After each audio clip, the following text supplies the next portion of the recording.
Welcome to the deep dive. Today, we're looking at something pretty important in industrial chemistry, enzymes. Absolutely. They're becoming key players, especially because they work in water, making processes greener. Greener than the old ways, definitely.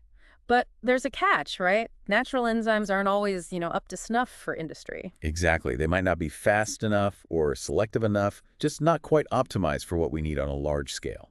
So scientists tweak them using something called directed evolution. That's the main method. It's like fast-forwarding evolution in the lab to get better enzyme. But I hear that's slow and expensive. Oh, very. It's a major bottleneck. You screen tons of variations. It takes time, resources. Okay, and that leads us to today's topic, a potential shortcut using AI. Precisely.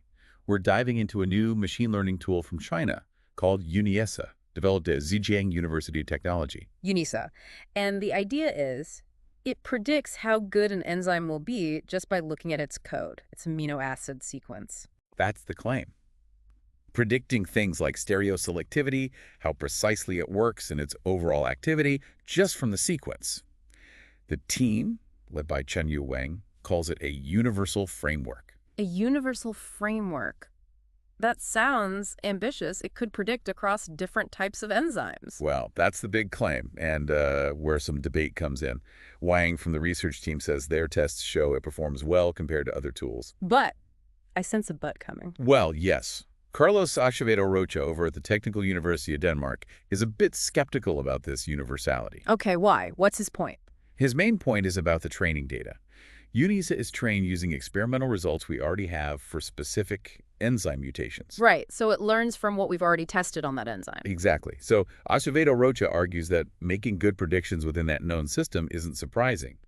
True universality, he says, would mean predicting accurately for completely new enzyme systems, ones we haven't mapped out with experiments yet.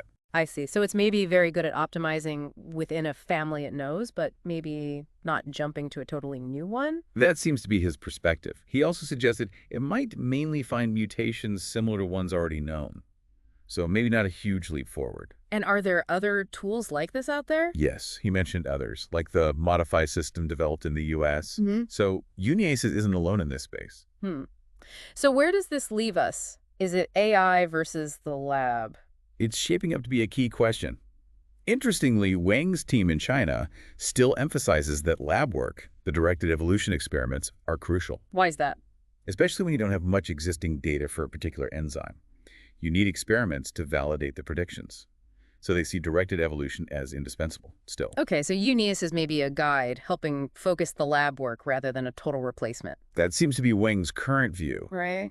But Acevedo Rocha looks further ahead. And what does he see? He predicts that computer-based methods, like these AI tools, will eventually become the dominant way we design efficient enzymes, a future where the computer does most of the heavy lifting. That's a pretty different future. Okay, let's connect this back for our listeners, especially those preparing for UPSC exams. Right. This is highly relevant.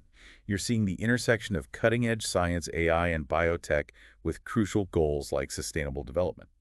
Yeah, enzyme engineering directly impacts green chemistry, making industries less polluting. Understanding these advancements is important. And understanding the role of tools like AI, like UniESA, in accelerating this science.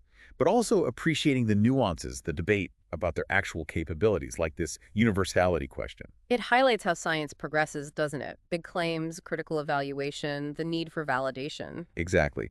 The potential is huge, streamlining enzyme design, but we have to ground it in solid experimental proof. So the core tension is that promise of AI versus the ongoing need for real-world testing and refinement. Perfectly put. And the question of true universality for these tools is still very much open. So a final thought for you, our listener.